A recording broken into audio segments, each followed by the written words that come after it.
thought we were all coming out at once. Well, apparently I'm the first. We're having a panel to talk about science communication today. You've heard a lot of stories about science, and it's my job at NPR in Washington to tell stories about what's coming in science and what's the latest in science. But even more important for me is the process of science, how you get to an answer, even though the answer might be unclear or it might change. But there's a method by which scientists go about asking questions about the natural world. So we're going to have 3 panelists to talk about various aspects of science communication. Who should do the communicating? Should it be people like me, or should it be scientists?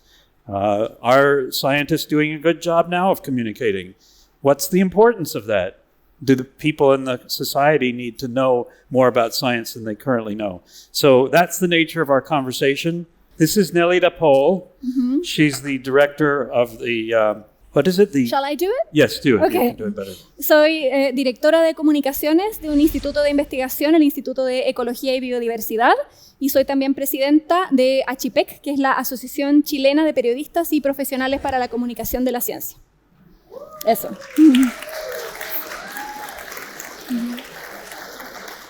Excellent. And I guess, Lucy, do you want to come out? I think I can do this one. This is Lucy Odling-Smee.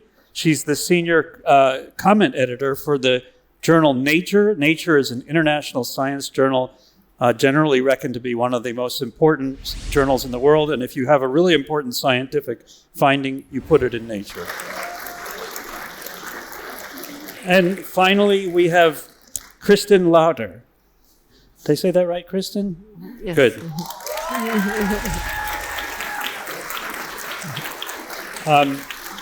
Kristen is the principal researcher and research manager for the Cryptography and Privacy Research Group at Microsoft. So each of our 3 panelists are going to have an opening comments, and I guess we'll start with Nélida. Esta es la premisa del panel, contribuir. ¿Cuál es el rol del conocimiento en la sociedad? Unas pequeñas definiciones, ¿qué es lo que es ciencia? No todos entendemos lo mismo, ya por ciencia, ahí lo puse en inglés, pero no todo está en inglés. Conjunto de conocimiento, donde leo mejor, acá. Obtenidos mediante la observación y el razonamiento, sistemáticamente estructurados, de los que se deducen principios y leyes con capacidad predictiva, comprobables experimentalmente. ¿Y qué es conocimiento? Entre las distintas acepciones de la palabra, acción y efecto de conocer, entendimiento, inteligencia, razón natural, y varias otras acepciones más. ¿Quién construye conocimiento? Me gustaría escuchar algunas voces del público. ¿Quién construye conocimiento? Todos. Perfecto, no tengo nada más que decir, me retiro. Eso es así, todos construimos conocimiento. Todos podemos, todos lo hacemos. Me gusta mucho esta cita, es de un físico experimental, teórico, no me acuerdo, físico mexicano, eso sí lo sé. La razón fundamental de la ciencia es la misma que la del arte, el deseo de entender la naturaleza, maravillarse ante su belleza, que es parte de lo que nos hace humanos. Ok, ¿cómo puede contribuir la ciencia a la sociedad? Yo creo que la premisa es errada. La ciencia ya contribuye a la sociedad desde hace miles de años. Lo decía hace un rato en una entrevista, si no fuera por la ciencia yo no estaría viva acá.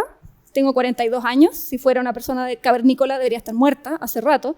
La ciencia es parte de la sociedad, siempre lo ha sido. Y la ciencia la hacen personas.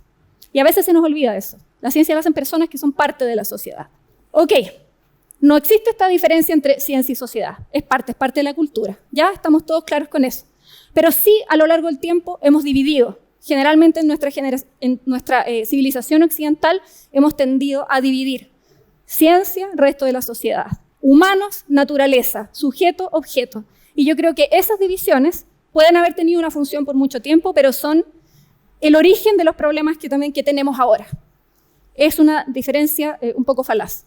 Pero hay que reconectar algunas áreas en las que hemos inventado diferencias que no existen de verdad.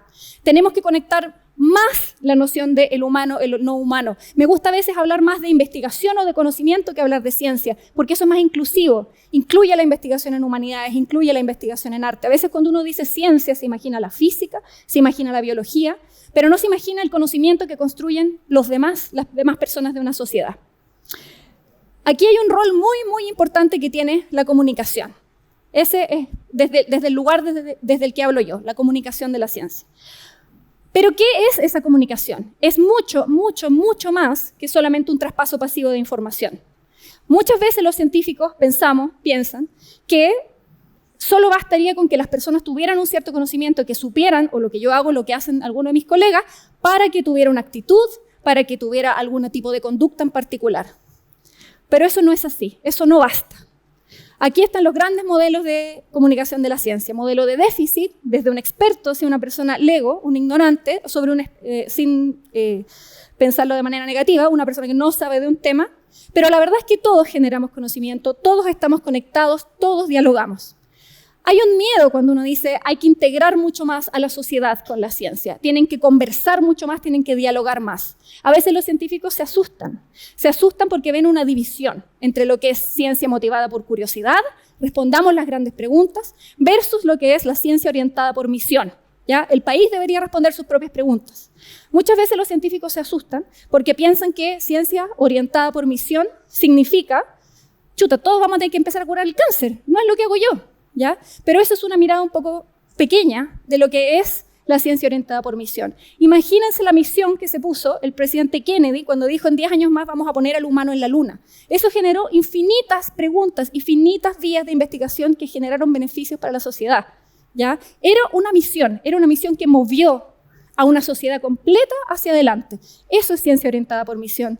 ¿Quién debería generar estas preguntas? Es la sociedad la que debería poner las grandes preguntas en la palestra. Lo primero y lo más importante, creo, es reconocer que somos parte de una red. Así como el humano no está separado de la naturaleza, la ciencia no está separada del resto de la sociedad. Romper estereotipos, mostrar las maneras en que la científica, el científico está en un contexto, contar las historias de la ciencia, hablar de los relatos y los contextos de la ciencia en su lugar, en su territorio, con los problemas, con la cultura en la que está inserta. ¿Ok? Entonces, dos conceptos clave. Diversidad y desigualdad. ¿Qué es diversidad?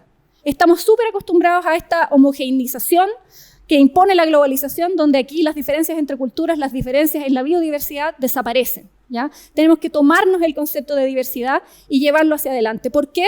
Porque el mundo es diverso, porque nosotros somos diversos, porque es justo. ¿Ya? Y también porque la diversidad es fuente de resiliencia, es fuente de resistencia ante el futuro y es la fuente de novedad que es la base de la vida. ¿Cómo podemos potenciar la diversidad? De 1000 maneras distintas. Por ejemplo, si uno está hablando ya dentro de la academia científica, se pueden proponer a veces no gustan mucho, pero a veces yo creo que son necesarias, las cuotas. ¿Okay? Necesitamos paridad, necesitamos tantas mujeres u otras poblaciones que no han sido parte del proceso científico. Uno también puede pensar en la diversidad desde la comunicación de la ciencia. ¿Cuáles son los públicos a los que debemos llegar? También hay que pensar eso promoviendo la diversidad. ¿Y a qué me refiero con desigualdad? Hay múltiples dimensiones en la desigualdad en la comunicación. No es solamente una desigualdad en el acceso a la información. Va mucho, mucho más allá. Y todo comienza con la desigualdad en el acceso a la educación. ¿A qué me refiero con desigualdad en la comunicación? Distintas dimensiones. Diferencias en la generación, en la manipulación, en la distribución de la información. También hay desigualdad en el acceso y uso de los canales de comunicación, pero también hay desigualdad en la comprensión. ¿Ya? No, por decir una palabra no significa que todos entendamos lo mismo por esa palabra. También hay desigualdad en cómo llegamos a comprender ciertos términos o conceptos. También hay desigualdad en la capacidad de actuar según la información relevante. Y voy a dar un ejemplo muy concreto. Esto es un mapa del Gran Santiago. En el lado izquierdo vemos cómo se distribuyen socioeconómicamente las distintas regiones de la ciudad y en el lado derecho vemos cómo se distribuyen los puntajes de la prueba de selección para entrar a la universidad. ¿Ya? Y vemos que ahí hay un componente, es evidente el sobrelape, ¿no es cierto? Las comunas con personas que tienen un mejor nivel socioeconómico son las comunas de donde salen estudiantes con los mejores puntajes y que pueden acceder a la carrera que ellos quieren en la universidad que ellos quieran. Esto es un ejemplo muy, muy claro de desigualdad en la educación que redunda en desigualdad en la información. Este es el mensaje principal que quiero que se lleven para la casa. ¿Ya? No basta con tener acceso a la información. Otro ejemplo, hay una campaña gubernamental que se llama Elige vivir sano. Yo creo que ahí el verbo elige no está bien usado. Uno puede tener mucha información sobre tienes que hacer ejercicio, etcétera, etcétera, tienes que comer sano. Puedes tener esa información, pero eso no significa que tú puedas elegir tener esas ciertas conductas, ¿ya?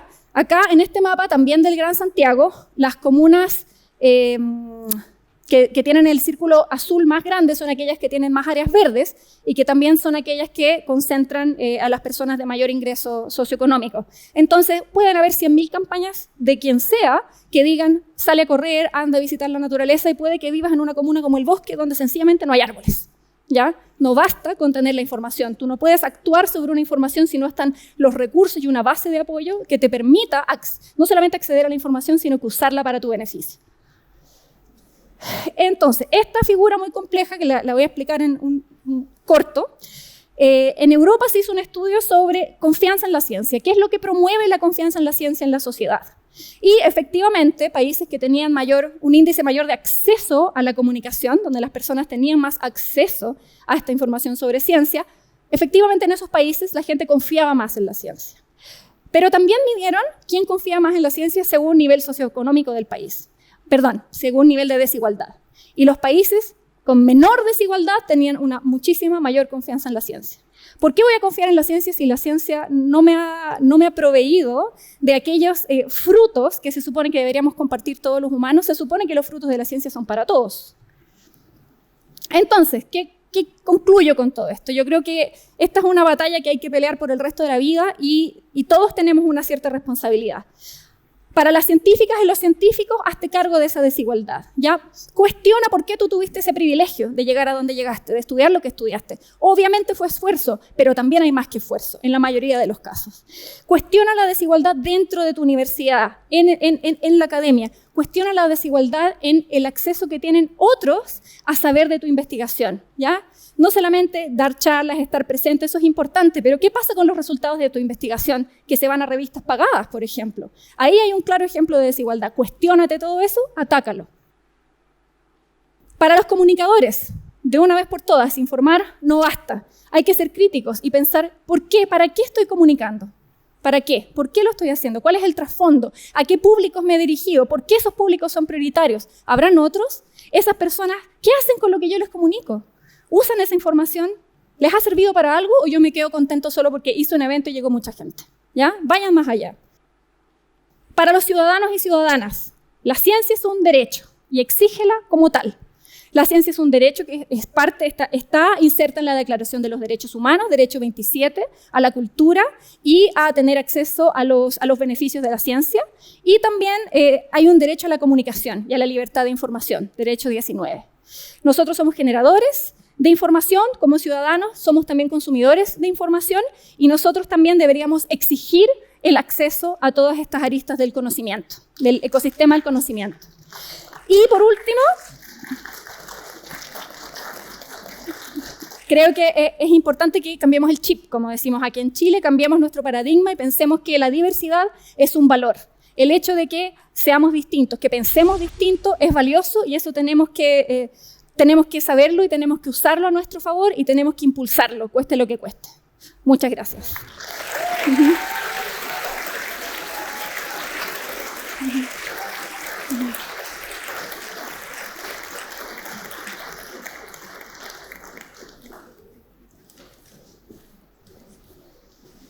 Hola. Thank you for inviting me to this incredible event. So I want to spend my 10 minutes considering this question, and there'll be similar themes to what you just heard. What does it mean for a scientist to communicate to the public? I think for many people, scientists included, the model still looks something like this. A clever person telling an enraptured public how the world is. Now, my father is an academic, and as a child, a lot of our family meals felt a bit like this. So I can relate to this scene. But I don't think it has to be like this, or even that it should be.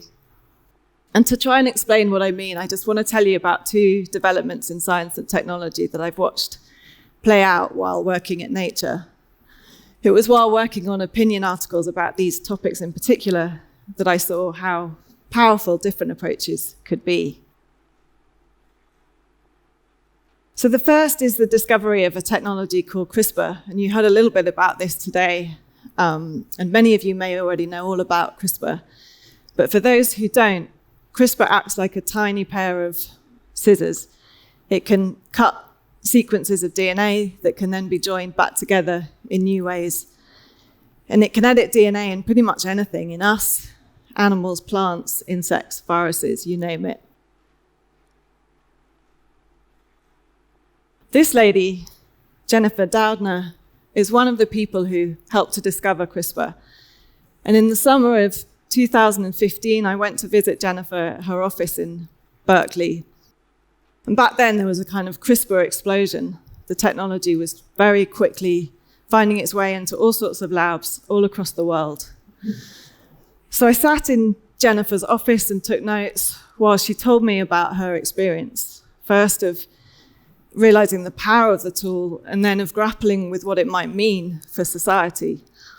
And it was a very different kind of conversation from the many conversations I've had with scientists, partly because of how much she was prepared to share. And that conversation was the starting point for this article that we ran in Nature later that year. I just want to share with you one sentence from that piece. By the spring of 2014, I was regularly lying awake at night, wondering whether I could justifiably stay out of an ethical storm that was brewing around a technology I had helped to create. So CRISPR could be used to do all sorts of incredible things. It could wipe out certain genetic diseases like Huntington's. It could be used to improve crops and make them better able to cope with drought caused by climate change. It could even wipe out malaria from the earth. But as with many of the technologies we create, it has major potential downsides. If we release organisms into the wild after editing their genes, they could drive other species to extinction. We may end up producing weeds or insects that we can't control. And with CRISPR, we even have the power to redesign ourselves. And there could be all sorts of knock-on effects of doing that. Maybe only people with enough money will be able to genetically enhance their children. So to come back to Jennifer's article, this was obviously one moment when it was crucial for scientists to step away from their labs and try to communicate some of these concerns to people way beyond their usual peer group. But Jennifer went a step further than I think a lot of scientists might have done. For a moment, she was prepared to show more vulnerability, more humility than we tend to expect from world experts. She was able to share her disquiet about the technology she discovered. She was able to admit to the things she didn't know and couldn't predict. And it wasn't easy for her, especially at the beginning of the process. She was full of anxiety about writing such a personal piece, not being used to doing so. But ultimately, the power of her message comes through because she doesn't just speak as a scientist. She speaks as a human, concerned about something we have collective responsibility for. The second topic I want to talk about is the use of technologies that use some kind of biological information to identify people. So this could be your DNA, your fingerprints, your facial features. As far as when it comes to the use of DNA, there's been discussion and debate about the downside of governments using tools like this for years. But now the technologies have become a lot cheaper, and lots of different tools can be used together. So you could analyze a tiny fragment of someone's DNA to identify them, what's called genetic profiling. You could use facial recognition technologies, and as you've heard in previous talks in this event, you could combine all that with analyzing what they're posting on Facebook. So basically, we're at this point where we've never had so many powerful tools at hand to figure out who someone is and track their every move. Worries about these kinds of tools have actually got a lot of attention recently because of what's been happening in Xinjiang in China. In 2017, to control the Uyghur ethnic group, Chinese police took blood samples from nearly 19 million people. But these tools aren't just a concern in China. over the past 5 years, several countries, including Kuwait and Kenya, have tried to pass various laws. Had those laws got through, all the citizens in those countries would have had to submit biometric information, including their DNA data, to national databases. And last year, the Department of Homeland Security in the US announced it was going to start taking DNA samples from immigrants at the border, including children. And all those DNA profiles are going to be stored in a database alongside the profiles of convicted offenders. So at the end of last summer, I started working on this piece with Yves Moreau. Yves is a computational biologist who focuses on human genetics. And in this piece, he calls on all sorts of people, scientists, governments, legislators, publishers, to start engaging with the problems that biometric identification technologies pose. And to me, the most powerful message that comes from his piece, which has come through in other articles, including this New York Times story that actually appeared on the same day, is that the scientific community seems to have been caught unawares when it comes to some of the abuses that are already happening. As Yves puts it in his article, recent events indicate that there is a lack of engagement and that publishers and researchers may be paying insufficient attention to the sources of biometric identification research. As part of his own digging, Yves was able to show that just in recent years, 3 leading forensic genetics journals have published 40 articles co-authored by members of the Chinese police on DNA profiling in Tibetan populations and Muslim minorities. So even though Yves is a practicing scientist, he's prepared to publicly admonish the system. Scientific publishers, my own included, editors, and other researchers. So I think when we think about science communication, we should be aiming for something more like this, where a whole mix of different people with different perspectives are actively engaged in a conversation, steering it, directing it. There's not one passive entity that's just receiving information. And as part of this, we really need scientists like Yves and Jennifer who are prepared to stick their necks out and engage in a much more down-to-earth human way with the really difficult debates about what kind of world we want to create. Thank you so much.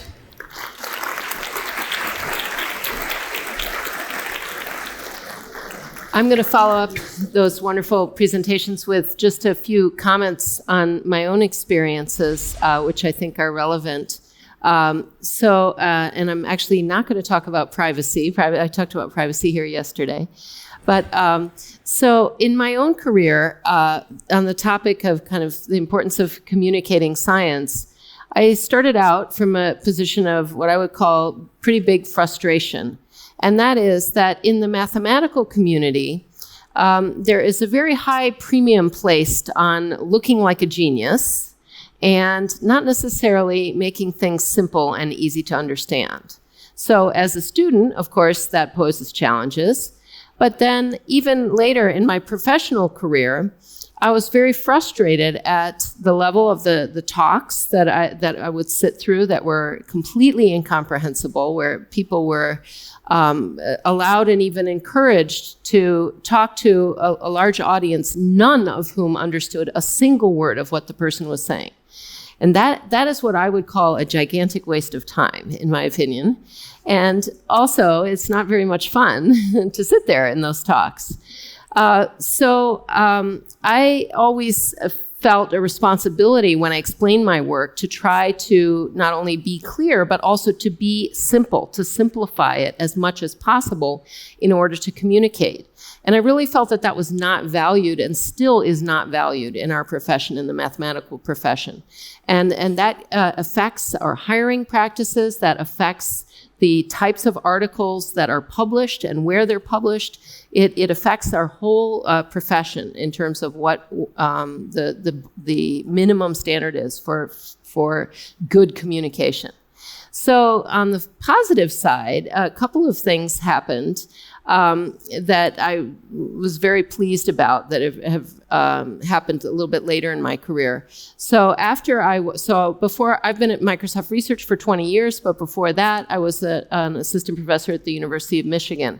And when I left University of Michigan to go to Microsoft Research for a research career, when I first went there, it became very clear that my manager was not going to sit through an hour-long talk that he didn't understand.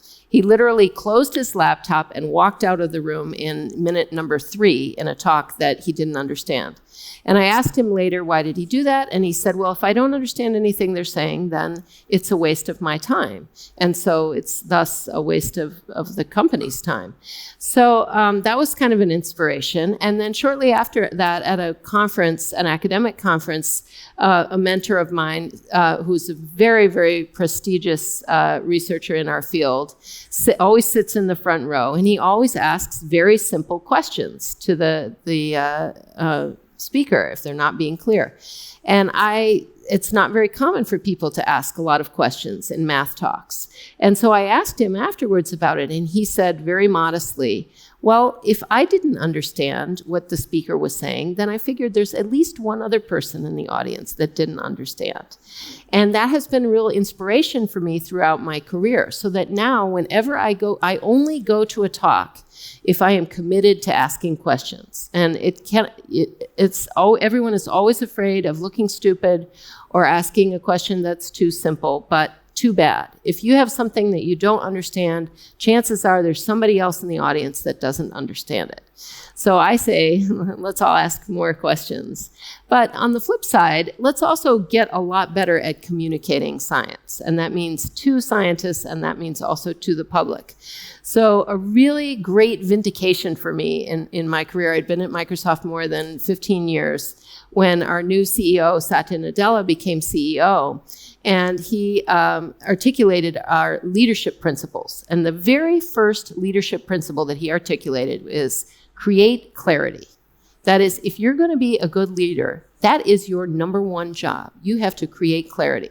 So you can't go get away with just making things look complicated and making it look like you're smart just to impress people. You actually have a job to do, and that job is to create clarity. And I think that's awesome. I have really been inspired by that as well. So a lot of what I've just talked about has to do with scientists communicating with each other. I also think that it pertains to the teaching of mathematics as well. Mathematics can be hard and frustrating to learn, and you really need to have good teachers. Good teachers help tremendously, and I think anyone can learn mathematics with good teachers. So that I wanted to say that about communicating science, internally within the profession. But I also wanted to make one other comment about the scientific culture. I think another area where we could really improve, besides our communication to each other and to the public, is in our choice of problems. And that pertains to a comment that Nellie made, that if we have a more mission-driven approach, where we have problems, big problems that we know we want to solve as a society, and then we let the scientific discoveries kind of flow out of that, those lines of inquiry, I think that can be a very satisfying way to both make progress faster and to make sure that we're working on the important problems.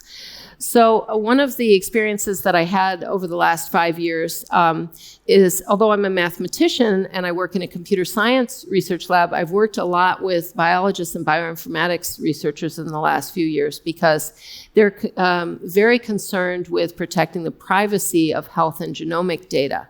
And there's a contest that we've been participating in, which is the IDASH Secure Genome Analysis competitions. And those are an opportunity for teams to come together from around the world to solve important challenges in a very limited time frame, and then we say that there are winners, but actually everybody's a winner, everyone who participates. And we have a great community where we share our results with each other. So I actually think this is a wonderful model for doing science as well. The last thing I wanted to say is that on the topic of diversity, I mentioned in my talk yesterday that I served as the president for the Association for Women in Mathematics, and I'm very committed to advancing women and girls in the mathematical sciences. And I think that this fits in well with the kind of culture change that we want to see in science. Becoming better communicators, working on better problems, bringing diverse perspectives, that's what we need to do. And bringing more women into the mix is only going to help with that, I assure you. So thank you very much.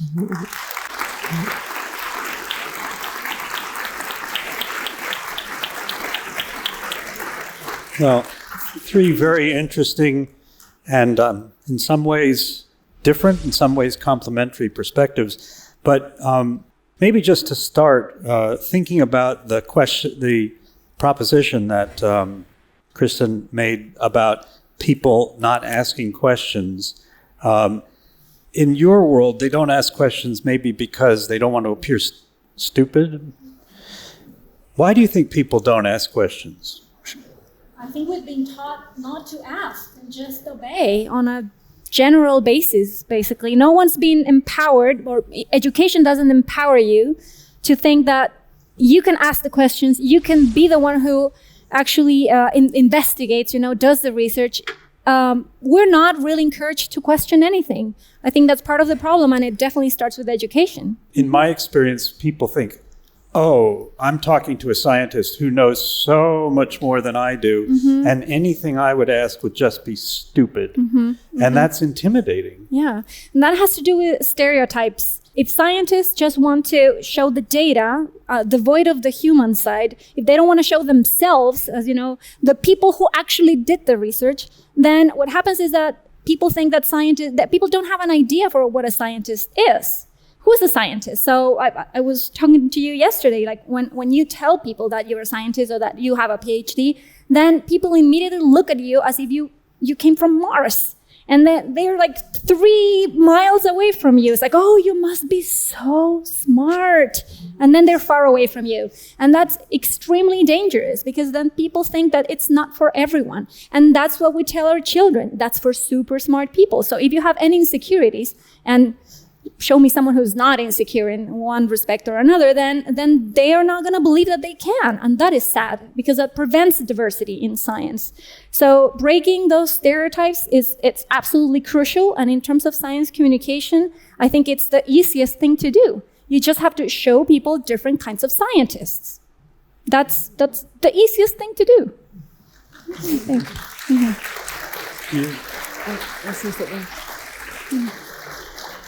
Lucy. I do think the problem of imbalance about it's a real problem. I don't think it's that easy to solve. Like if you have someone who knows an incredible amount about something and someone who knows nothing, there's immediately a sort of power imbalance. And I'm not sure there's a perfect solution. I think we need people like you to interrogate people on the radio. We need people. There needs to be another group of people who specialize in mediating, because there's not a perfect way around that. If you know a lot, then you're immediately in a better position.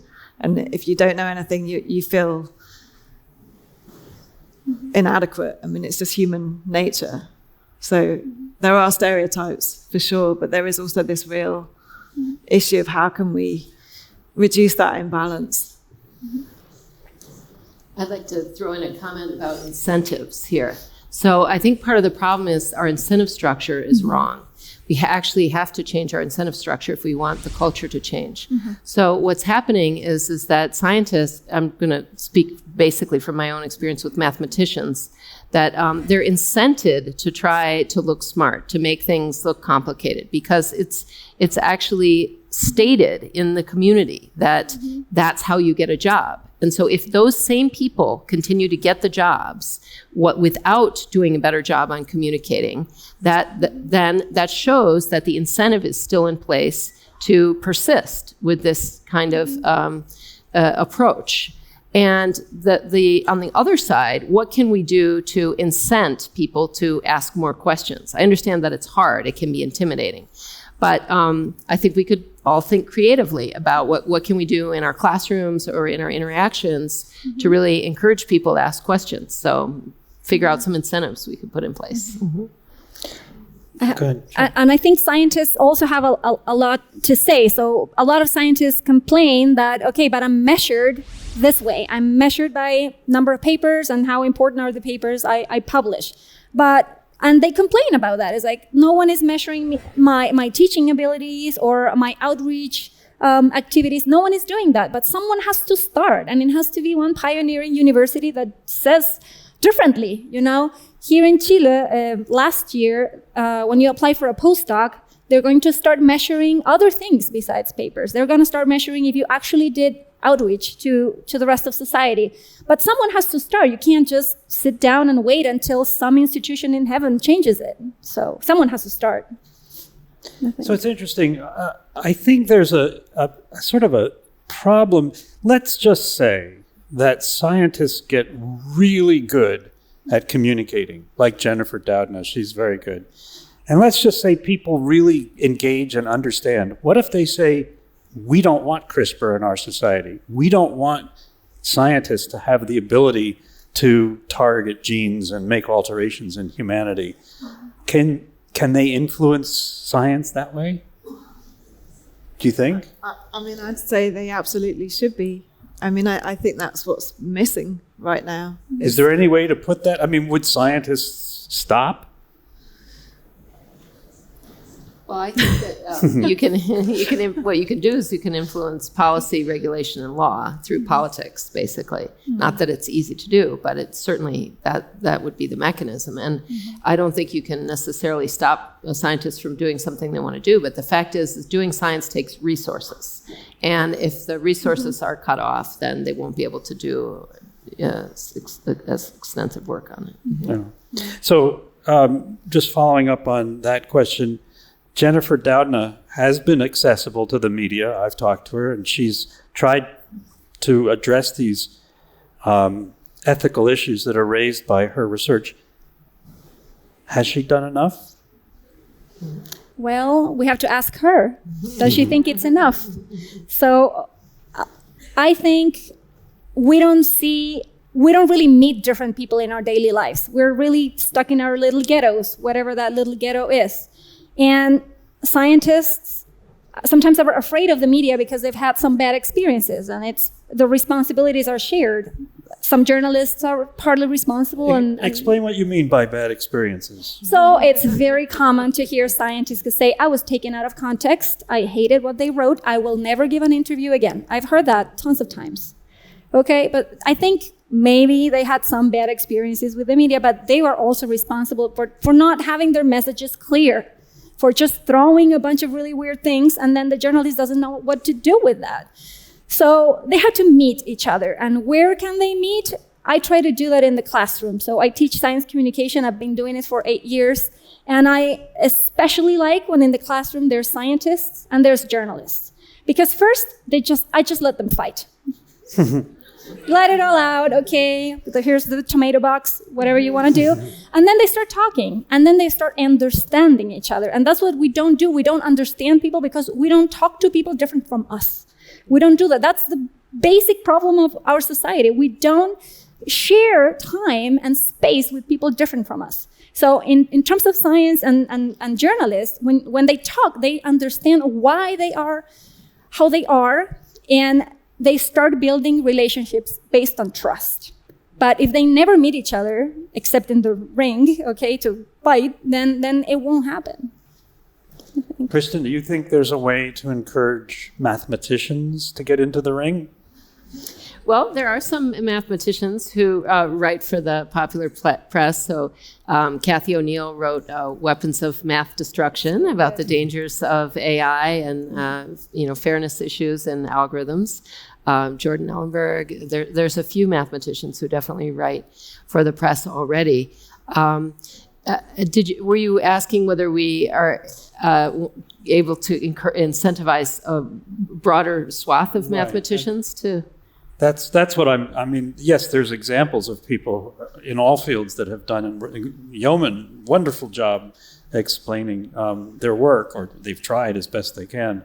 But that experience of I'll never talk to the media, or it's not part of my job to talk to the media, is a very common attitude as well. And I wonder if people think, in your experience, that they would change that.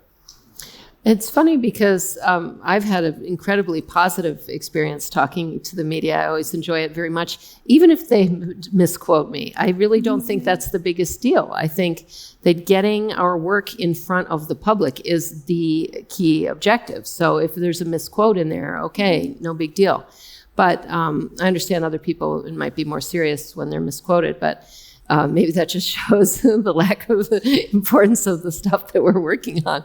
But I think one of the biggest barriers in mathematics is the problems that we're working on. So people will often start a talk by mentioning some object that they're going to study and maybe say that they're going to prove some theorem about. And it could be the case that literally half the audience or more doesn't even know what that object is, doesn't know why you would want to care about it, even in the context of mathematics, doesn't know any of the background or understand the roadmap for the talk at all. So it's very hard to get from that point to somebody who's going to talk to the media. If you're going to talk to the media, you have to be talking about something that is actually of interest. So in my view, that really has more to do with the underlying culture and thinking about shifting the problems that we're working on. So that's a tall order, but I think that seems to me that has to happen first. Do scientific journals have any responsibility in improving things? Well, I don't want to be put out of a job. So, all right, well, we won't tell anyone else. This is just between us and in the room.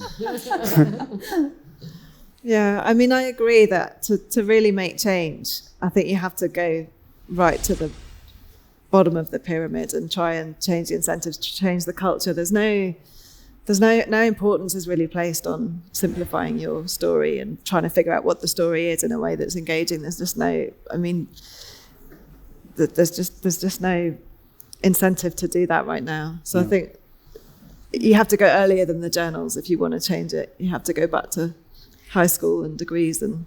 But I want to say something else. Like, maybe not everyone should talk to the media.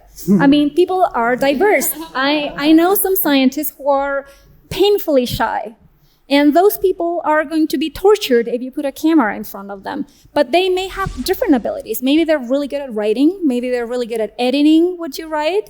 Maybe they're really good at communicating with children. Like, you have to be involved in the process. That doesn't mean everyone's going to be the next, whatever, Neil deGrasse or Jose Massa or whatever. But everyone has to be involved in the process. It doesn't mean that everyone has to become a star, a media star. Right. I'm sure you meant Joe Palca, as they can't all be Joe. Yeah, I'm so sorry. Yeah, Jose Massa, right, Joe Palca. Exactly. Well, but one of the things that I think, to me, has changed the equation is this thing we all carry in our pockets. Because in the past, if you wanted to reach a lot of people, you either had to have a printing press or a broadcast tower. And now everybody can reach everybody. So it seems to me that at least provides the basis for democratizing science. I mean, the tools are there now. I guess you got to get people to step up and use them. If they know how to use them. And that's an assumption. That's a big assumption. Really? You know? Yeah, conceptually. Like, why don't more people go to the museum? Well, maybe because they feel threatened by the idea of going to a museum. They feel out of place. Then you can have the information however you want designed in the museum, but you're not gonna get people there. So how do you get people there? Maybe you go to them first. Oh. And what would that look like? Well, the latest survey on how people in Chile interpret science or consume science, etc., says that 85% of Chileans have been to a mall in the past year. Let's take science to the mall. Maybe in a couple of years we can take them to the museum, but let's go to the mall first. Maybe. Do you Yeah. I don't like the mall, but I'm willing to go. So the question is, what would what would propel this change? I mean, yes, I know you would say people have to demand it, but Yes. in addition to that, have you any thoughts about what would propel it? So I have a positive comment.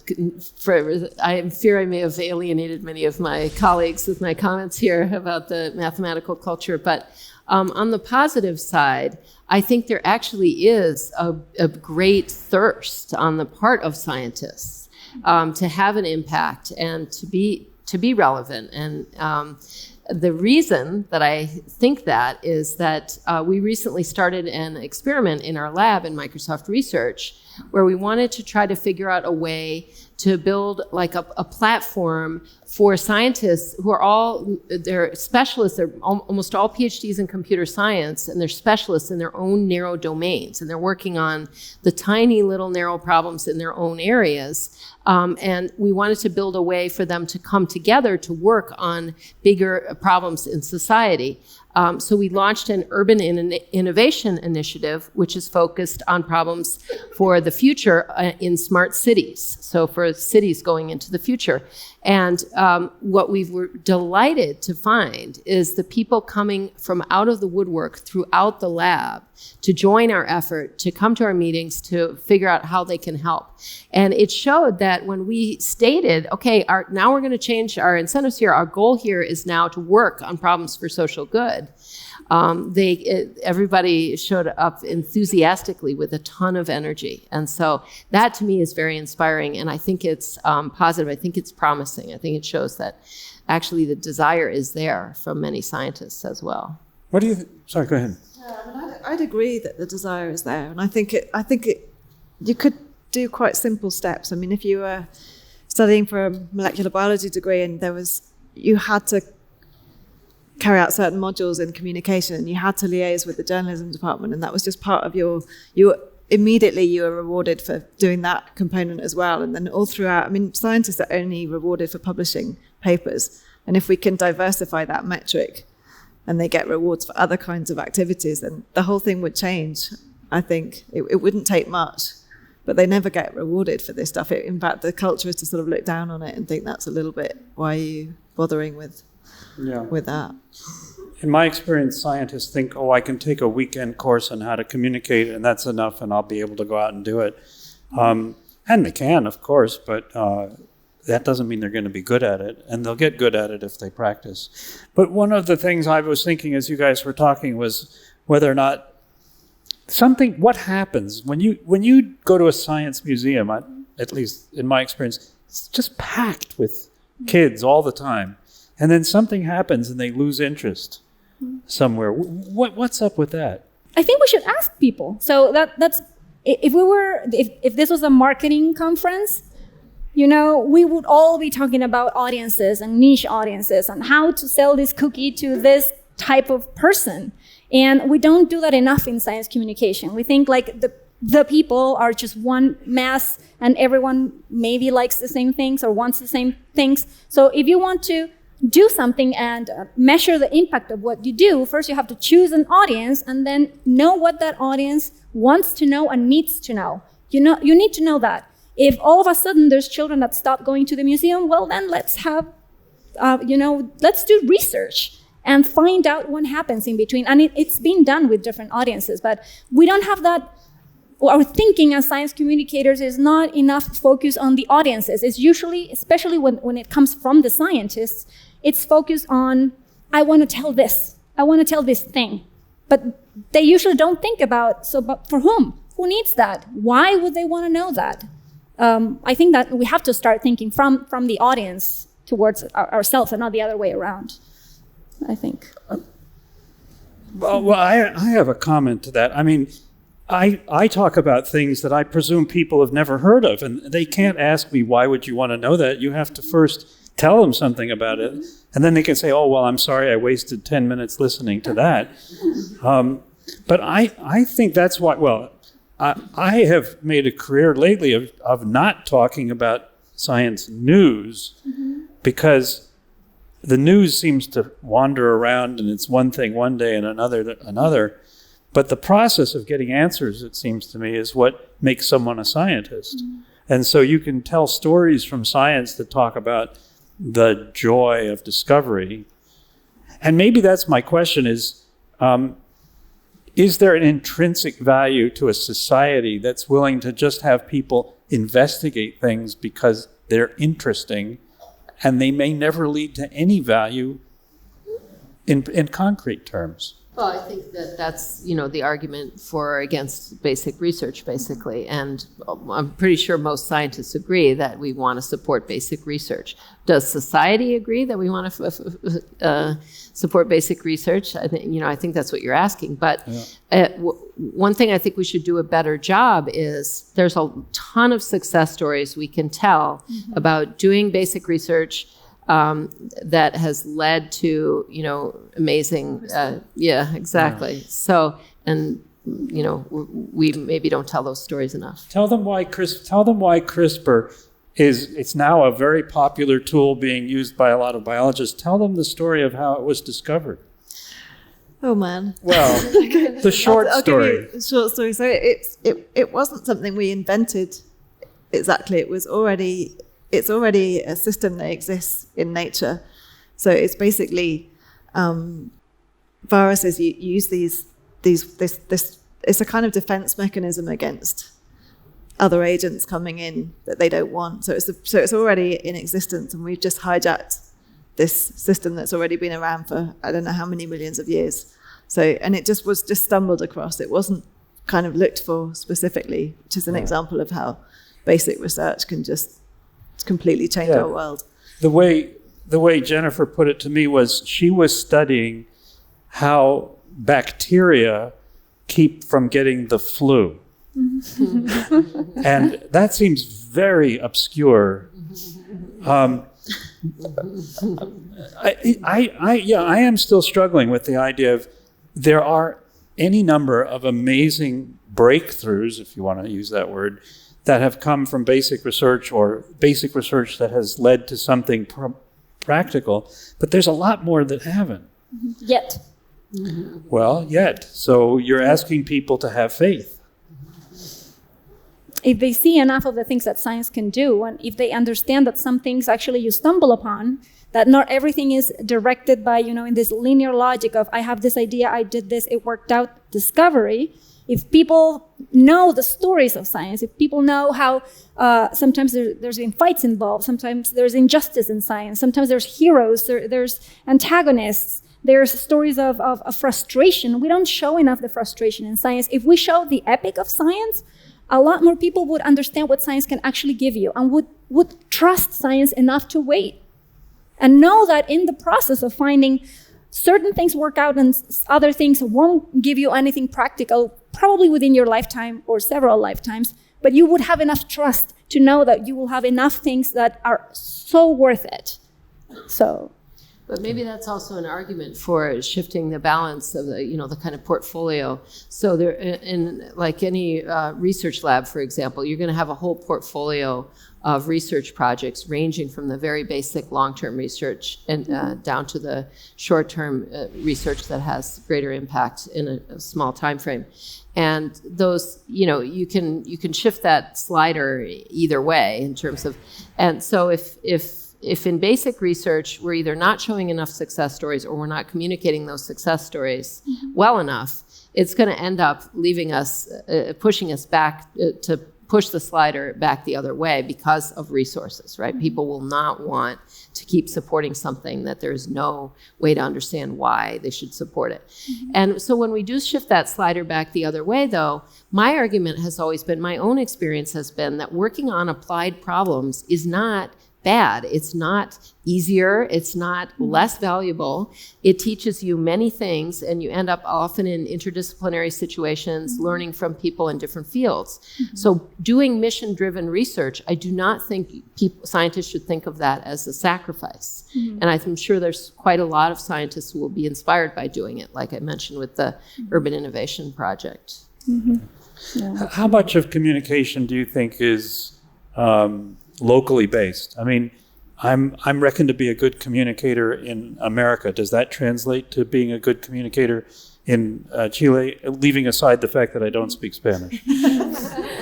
So I'm not sure I understand your Well, question. I mean, is it the same? Are we, when people talk about a universal language of science, that the same experiment done in Chile and United States will yield the same result if it's done properly? Is it the same with explaining science?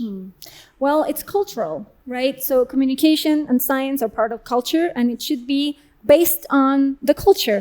And it doesn't happen enough because science is global, but it tends to get also globalized, which I don't know if it's as good. I'll tell you a story to answer your question. There was a Chilean scientist, and one day she was in Chile, she opened the newspaper, and she found in the Chilean newspaper her research, but she wasn't there. It was researchers from University of Princeton, whatever, where she did her postdoc or something, and she wasn't there. And she saw it in the Chilean newspaper, and she got angry, called the newspaper, and they said, we just copied it from some international news agency. So who did the press release? The Princeton University, where her advisor was. So are they guilty of anything? No, because they want to show that their researchers did this. So why isn't she in the equation? It's because many times the journalists are so pressed for time that they end up just copying the biggest news from elsewhere when we have more than enough scientific production in Chile to be emphasizing that content. We don't do that enough. And also the way we communicate also has to be based in our culture. We don't do it enough. Is there a way to change this? I'm thinking there's so much to do, but maybe there's a simple way just to say, yes, we all need to get involved and do something. What do you think? I was quite inspired by the description of the Citizens' Assembly in Ireland, because I thought that just sounds... Can you remind people what that was? Yeah, pick 100 people from the country, and I don't know how they picked those people. And then they were, I think, having like a series of discussions with experts, but it's really a kind of two-way street. It's not just one group receiving information. It's a dialogue, and you have lots of exposures and lots of opportunities to kind of build your knowledge and ask more questions. And ultimately, the citizens were deciding what new orientations to take their country based on that information. So they had the big decisions to make and the big kind of, but there was this continual feedback between the experts and the citizens to get to that point, and it sounded promising to me, and more and simpler than a lot of the models I've heard bandied about that never seem to really happen. So can I ask how many people in the audience, raise your hand, feel that they are communicating science either personally or as part of what they do? And from listening to Nelly, do you think more of you could be involved? Okay. So what's the assignment, Nelly? What are you going to tell them to do now that you've got an audience of at least willing people? They've walked into this room. You can give them a message. What should they go home and do? Ask more questions. Yeah. I think you're looking for a silver bullet, and maybe that's why you feel frustrated. There's no one way to fix this. I mean, everyone has a role in society, as a parent, as a teacher, as a whatever it is that they do. And wherever they are, they can do something. You can ask more questions, or you can try to change how you relate to your students in the way you empower them to ask the questions. Or you can, as a scientist, start also wondering what can I do to be more part of even my neighborhood. Like scientists usually go from the lab to their house, and many times they don't go any other places. So wherever you are, you have to start asking these questions. There's no one answer to your question, really, I think. Well, I really like the way that you kind of flip this around to make it not like what we can come up with as solutions for the system, but rather what you all can do to push change forward. And from my point of view, some of the problems we've identified are the communication of science and the kind of lack of questions. But we also pointed to this kind of gap in, the perception that scientist is way over here and we're way over here. So to close that knowledge gap, I think is very important. So encouraging young people to study science, not just go to the museum and then not study it. So what I've experienced and what I've been saying and giving as advice this week when I'm asked about encouraging women and girls in science is that it's true. Studying science is hard. So you go to the museum, you like what you see, but that doesn't necessarily translate to studying very hard for years. And so, of course, having better teachers, having engaging projects, all that's great. But in terms of what you yourself can do, I like to really encourage people to work together on problems and to learn by teaching. So studies show that you'll remember things better when you teach it to someone else. So, working in groups, asking questions from your TAs, and asking for the resources to help you and working together. Okay. Well, that's a good place to end it. I hope you'll join me in a round of applause for our panelists.